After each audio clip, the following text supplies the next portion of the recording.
სახელითა მამისათა და ძისათა და სულისა წმინდისათა. ამინ. ჩვენთან არის ღმერთი. სანამ დღევანდელ სახარებას შევეხებით, მე მინდა რომ ხვალინდელ წირვაზე გითხრათ. ხვალ წირვა ამ ტაძარში არ იქნება, იქიდან გამომდინარე რომ 14 იანვარი ძველი სტილით 1 იანვარი ეს არის უფლისწინა დაცვეთის დღე და წმინდა ბასილი დიდის დღესასწაულია, მისი ხსენების დღეა და ჩვენს ეპარქიაში ტრადიციულად ერთობლივი წირვა აღესრულება ხოლმე. და ამჟამად ეს წირვა აღესრულება სამთავისის ტაძარში. ჩვენი ეპარქიის საღვთელოება ყველა იქ იქნება და მღვდელმთავარი აღასრულებს აი ამ საღვთო ლიტურგიას და თქვენ ყველა შეგიძლიათ რომ იქ დაესწროთ წირვას. ისე რომ ამ ტაძარში არ იქნება საღამოს ლოცვა იქნება ამ ტაძარში და წირვა უკვე იქ ერთობლივად ჩატარდება. რაც შეეხება დღევანდელ სახარებას, დღეს ამოვიკითხეთ ჩვენ რომ აი მოგვიახლოვდა უკვე ნათლისღების დღესასწაული. და სწორედ საკითხავით ნათლისღებასაც უკავშირდებოდა. ამ დღესასწაულთან დაკავშირებითაც მინდა ვთქვა რომ ესე იგი დღესასწაულის წინა დღესაც წირვა აღესრულება ხოლმე და წყალკურთხევა აღესრულება დიდი აიაზმა. ძველად საერთოდაც ასე იყო რომ წყალკურთხევის დღე თითლებოდა არა უშუალოდ ნათლისღება, არამედ ნათლისღების წინა დღე. და მე უბრალოდ ნათლისღებასაც შემოვიდა ესე ტრადიციულად, თორე წესით წინა დღეს უწევს. წინა დღეს ანუ ხუთშაბათს აღესრულება დიდი ჟამნობა, როგორც შობის წინა დღეებში იყო დიდი ჟამნობა აღესრულება და დიდ ჟამნობას მოებმევა უკვე საღვთო ლიტურგია. ამის შემდეგ იქნება დიდი აიაზმა, წყალკურთხევა. ეს ხუთშაბათს დილით და 4 შაბათს საღამოთი 4 საათზე იქნება ლოცვა. და შემდეგ უკვე აღსარებები როგორც არის ხოლმე. მერე იქნება ხუთშაბათს საღამოს ისევ იქნება ლოცვა 4 საათს. უკვე ეს ნათლისღების ლოცვა იქნება. და ღამით იქნება 12-ის ნახევარზე წირვა. ხუთშაბათ ღამით.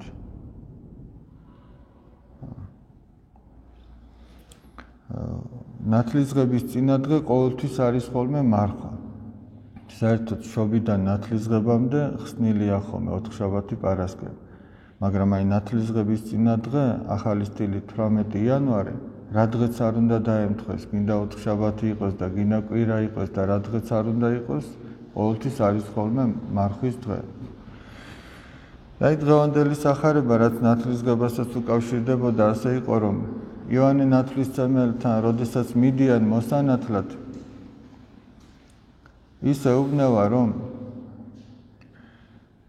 შეინანეთო და გამოიღეთო ნაყოფი ღირსი სინანულისაო.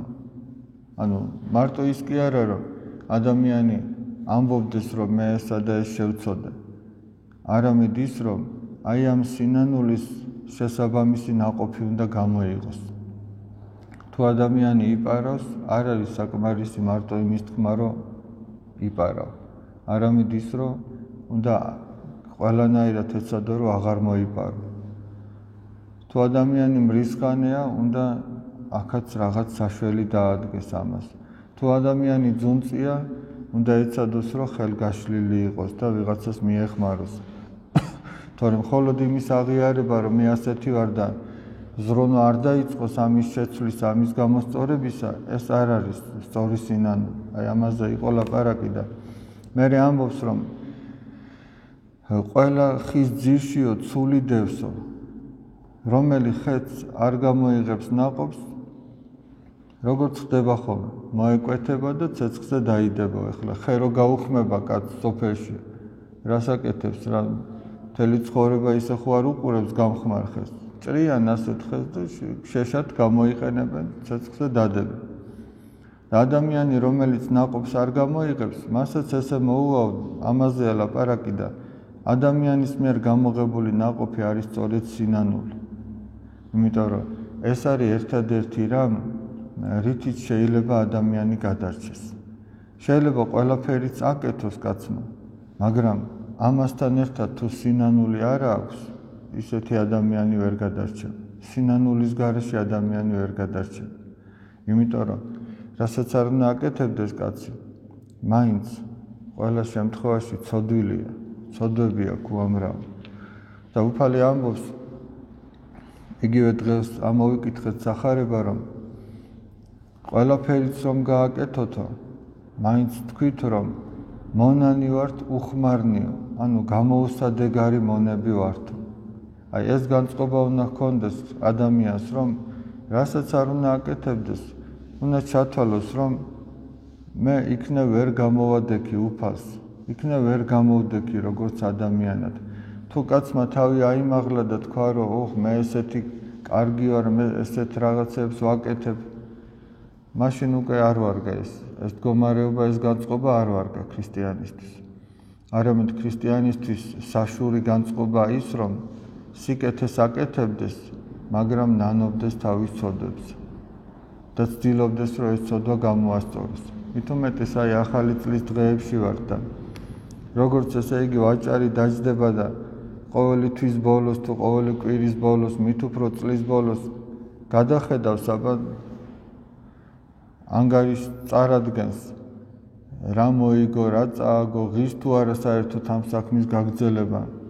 საერთოდ რაღაცა სამსახურებში ცხოვესია ხოლმე წლის ბოლოს, რაღაცა ანგარიშს წარადგენენ ხოლმე უფროსის წინაშე თუ ვინც არის ხელმძღვანელი თუ იმას კიდევ ზემოთ ყავს ვიღაცა იმის წინაშე. ჩვენ საკუთარი თავის და ღვთის წინაშე ეს ანგარიში უნდა ვაწარმოოთ, ოღონ არა მარტო ყოველი წლის ბოლოს, არამედ როგორც წმინდა გაბრიელ ეპისკოპოსი ამბობს, კეთილგონიერი ქრისტიანი ყოველ საღამოს გამოიკვლევს თავის სულიერ მდგომარეობას. რაც უფრო ხშირად აკეთებს ადამიანი ამას, რომ დაფიქრდება, მე ეს პერიოდი, ეს მონაკვეთი ერთი დღეღამე იქნება თუ ერთი კვირა იქნება თუ ერთი თვე, როგორ გავატარე? რა გაკეთდა, რა ვერ გაკეთდა, რა გამოსწორდა, რა უარესობისკენ წავიდა. ადამიანი ამას თუ აწარმოებს და ამას თუ ესე იგი გულმოდგინედ აკვირდება, ის სულიერ წარმატებას მიაღწევს. მაგრამ ადამიანს თუ თავისი თავი მიშვებული ყავს და ესე იგი გუშინ რა გააკეთა, იმაზე არ ფიქრობს, ის ხვალინდელ დღესაც ვერ გამოასწორებს. და ამიტომ აი ეს არის ერთადერთი გზა, რომ ადამიანი დაფიქრდეს თავის ცოდვებზე და როგორც წმინდა ეფრემ ასურის ლოცვაში ვკითხულობთ, რომ მოგვანიჭოს უფალმა განცდა თვისთა ცოდვათა და არა განკითხვა ძმათა ჩვენთან. რა ეს რომ მოგვანიჭოს ღმერთმა, რომ რაც ჩვენ გვეშლება, რასაც ჩვენ ვერ ვაკეთებთ, ჩვენ სამწუხაროდ დავეჩვიეთ სხვისი ცოდვების ქექვას და არაფრის მომცემია ეს სხვისი ცოდვების თვალიერება. სხვისი ცხოვრებით არ უნდა იცხოვროს კაცმა და სხვის ცოდვებს მაშინ უყურებს და ამჩნევს ადამიანი, როდესაც თავისი ავიწყდება. საქმეც მაგაშია. და სხვისი ცოდვების თვალიერება, სადაც იწყება, ერთ-ერთი წმინდა მამა ამბობს, ეს არის ნიშანი იმისა, რომ ადამიანს საკუთარი დაავიწყდა. და თუ ადამიანს საკუთარი დაავიწყდა, ანუ არ ნანობს, ესე იგი უნაყოფოა და უნაყოფო ხის ძირში კიდევ ცული დევსო, როგორც წმინდა იოანე ნათლისმცემელი ამბობს და რას გვარგებს სხვების ცოდვების თვალიერება, ჩვენ თუ უნდა მოგჭრან და ცეცხლზე უნდა დაგვდონ. და ჩვენ როდესაც ჩვენს გონებაში თუ ჩვენს სამეგობროში სხვის ცოდვებს განვიხილავთ, ამან უნდა შეგვაშინოს, ესე იგი ეგ არის ნიშანი, რომ ჩვენი ცოდვები დაგვიწყებია და დაღუპის გზაზე ვდგევართ ჩვენ. და თუ ადამიანი საკუთარ ცოდვებს გამოიკვლევდა, აღმოაჩენდა, რომ ამ ცოდვების მოშორება, ამ ვნებებთან ბრძოლა არც ისე ადვილია, რბილად რო ვთქვათ და ძალიან რთულიც არის. ადამიანი ამჩნევს, რომ ვერ ერევა ამ ვნებებს, ვერ ერევა და მალ-მალე ცოდვაში ვარდება.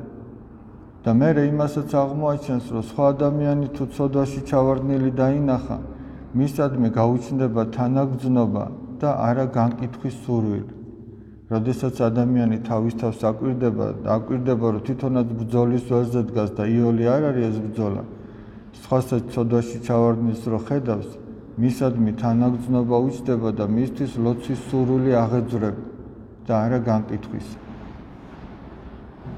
ესეთი დამოკიდებულება უნდა ჰქონდეს ადამიანს თავის თავთანაც და სხვა ადამიანთანაც.